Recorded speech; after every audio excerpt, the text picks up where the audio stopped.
राज्यात लोकसभेतील दारुण पराभव झटकून वंचित नव्या जोमानं ॲक्शन मोडवर आली आहे। राज्यातील 288 विधानसभा मतदारसंघात पक्षाची स्वबळाच्या दृष्टीने चाचपणी सुरू आहे।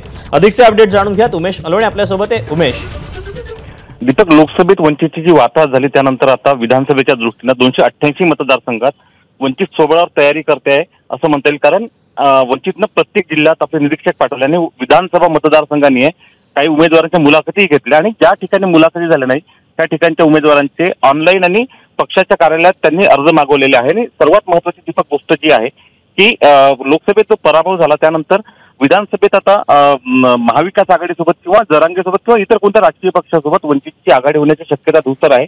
त्यामुळे ऐन वेळेवर धावपळ होऊ नये आणि आपला तुटलेला जनाधार जो आहे, दलित असो, ओबीसी असो किंवा मायक्रो मायनॉरिटी असो, यांना परत आपल्याकडे वळवण्यासाठी आता वंचित सरसावली असं म्हणता येईल। आणि या 288 मतदारसंघात त्या दृष्टीने चाचपणी वंचित सुरू केलेली आहे असं म्हणता येईल। आणि आंबेडकर 10 दिवस आता महाराष्ट्राबाहेर आहे।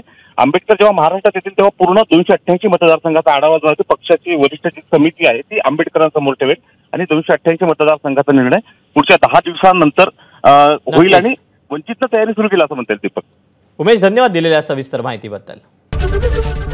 एबीपी माझा, उघडा डोळे बघा नीट।